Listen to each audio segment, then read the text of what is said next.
Jadi pada hari ketiga Rakernas ketiga PD Perjuangan pada pagi hari ini dibahas konsolidasi berkaitan dengan puncak peringatan bulan Bung Karno pada tanggal 24 Juni 2023 yang akan dilaksanakan di Gelora Bung Karno.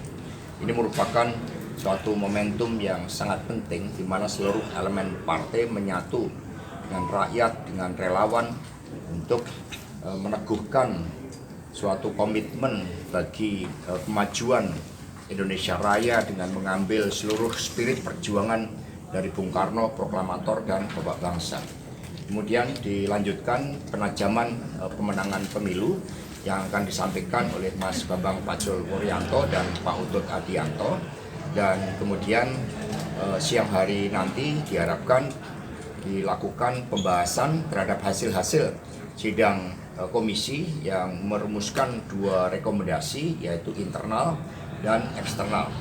Komisi berkaitan dengan visi misi calon presiden, komisi fakir miskin dan anak terlantar dipelihara negara, komisi pemenangan pemilu legislatif dan pemilu presiden, dan tahapan-tahapan strategis untuk pemilu 2024 akan menyampaikan laporan di dalam sidang pleno, dan diharapkan rapat kerja nasional ketiga dapat ditutup pada jam 2 melalui pembacaan rekomendasi eksternal, kemudian pidato penutupan Rakernas ketiga oleh Ketua Umum PD Perjuangan Ibu Profesor Dr. Megawati Soekarno Putri. Penutupan Rakernas akan dilaksanakan secara terbuka dan akan diikuti secara daring oleh seluruh jajaran partai dari anak ranting PAC, DPC, DPD hingga DPP partai. Demikian kami mengucapkan terima kasih atas dukungan dari rekan-rekan pers sehingga Rakernas ketiga dari seluruh muatan strategis untuk menyongsong masa depan bangsa sebagai kelanjutan dari pemerintahan Presiden Jokowi dapat berjalan dengan baik karena dukungan dari teman-teman pers. Mungkin ada pertanyaan, kami persilakan. Pak, mengenai kejutan yang akan disampaikan, apakah nanti akan disampaikan pada konferensi pers atau seperti apa? Kalau penutupan Rakernas ini tentu saja Ibu Megawati Soekarno Putri akan memberikan perintah harian sehingga seluruh elemen partai ini dapat bergerak dan kemudian mendorong bagaimana Pak Ganjar Pranowo dengan strategi komunikasinya, dengan visi misi, narasi yang telah dipersiapkan oleh partai bergerak bersama seluruh elemen partai, dan juga aktivasi dari seluruh 3 pilar partai termasuk calon anggota legislatif yang elemen-elemen mudanya itu begitu banyak. Dari bakal calon anggota legislatif di tingkat kabupaten kota ada 73% anak-anak muda.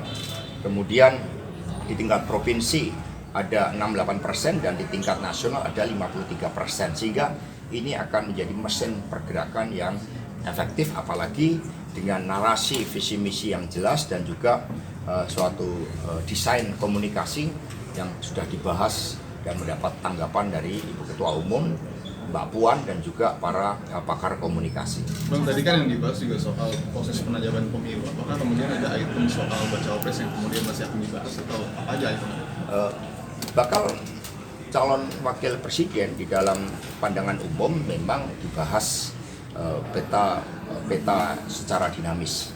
Tapi itu menjadi ranah dari Ibu Megawati Soekarno Putri sebagai Ketua Umum, dan tentu saja partai mengedepankan suatu upaya untuk merangkul seluruh elemen nasional meskipun PD Perjuangan telah dipercaya rakyat bisa mengusung sendiri, dan besok pagi akan dilanjutkan dengan kerjasama politik bersama dengan Partai Perindo.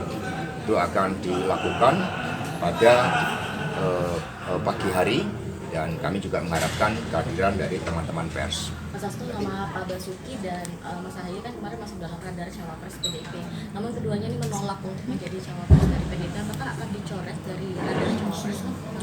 Ya, ketika nama itu muncul, Mas Ahaye disampaikan oleh Mbak Puan Maharani, spirit yang ada kan spirit di dalam merangkul seluruh elemen politik. Kami memahami etika politik bahwa kerjasama antara Partai Nasdem, PKS, dan Demokrat memang sudah dilakukan.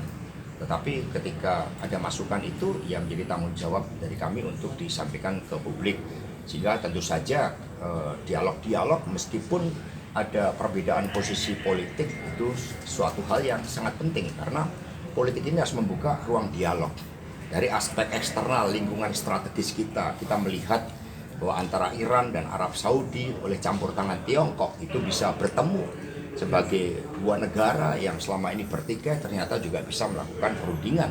Karena itulah dengan melihat arahan dari Ibu Ketua Umum, arahan dari Presiden Jokowi tentang pentingnya loncatan kemajuan bagi masa depan serta bagaimana kepemimpinan yang akan datang itu juga harus punya nyali, punya keberanian dan itu ada di dalam diri Pak Ganjar Pranowo, maka aspek-aspek geopolitik ini juga mendapat perhatian di dalam Rakernas ketiga partai. Prinsipnya di dalam membangun kerjasama kami menghormati kedaulatan setiap partai politik, tetapi upaya untuk merajut suatu kebersamaan ini terus dilakukan, baik itu juga dengan Golkar, kemudian dengan PKB, dengan Partai Amanat Nasional, dan juga terakhir dengan Perindo, itu juga kami lakukan terus-menerus secara intens. Tapi sebenarnya nama AHY masuk atas usulan siapa sih Mas? Karena sejak awal kan mungkin PDIP sudah menegaskan bahwa mempunyai sejarah historis yang sangat berbeda dan kemungkinan bekerja sama politik akan jauh. Politik kan mencari suatu terobosan-terobosan.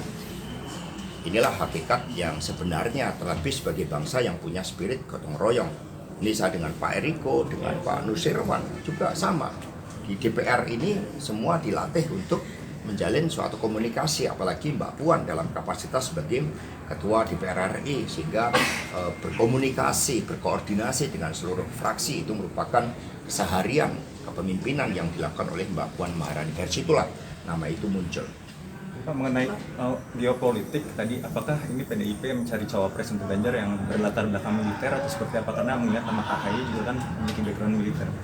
Jadi pola kepemimpinan nasional itu tidak masuk di dalam koridor-koridor apakah sipil, militer, pusat, daerah, dari eksekutif atau dari legislatif. Semua yang dipanggil oleh rakyat itu merupakan sosok pemimpin yang memiliki rekam jejak yang jelas, memiliki kinerja karakter yang baik, dan itulah ada dalam diri Pak Ganjar Pranowo. Sehingga terkait dengan cawapres tentu saja kesatu paduan di tunggal sebagaimana Bung Karno dan Bung Hatta, kesatu paduan di dalam mendorong percepatan kemajuan Indonesia Raya kita, karena Pak Ganjar memang juga sudah dipersiapkan dengan pengetahuan geopolitik. Seluruh kader-kader PD Perjuangan di dalam sekolah partai itu digembleng dengan pemahaman terhadap geopolitik sebagai konstelasi geografis, di mana di dalam konstelasi itulah kita perjuangkan kepentingan nasional Indonesia. Karena itulah ketika Pak Ganjar memimpin pasti akan konsisten di dalam menjalankan politik luar negeri bebas dan aktif, akan menyampaikan suatu proposal perdamaian yang juga Presiden Jokowi telah menunjukkan keberhasilan yang sangat baik melalui G20 dan juga keketuaan di ASEAN.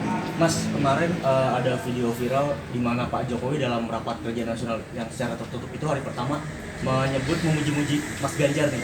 Dia kan Pak Jokowi mengatakan bahwa yakin Ganjar bisa memimpin Indonesia jadi negara maju, dan Pak Jokowi juga memuji Ganjar karena komunikasinya dengan rakyat itu renyah, nggak kayak saya kurang luwes. Nah, itu bisa dikonfirmasi Mas kebenaran pernyataan Pak Jokowi itu dalam rapat kerja nasional secara tertutup? Ya, itu betul sekali, bahkan semua tepuk tangan meriah.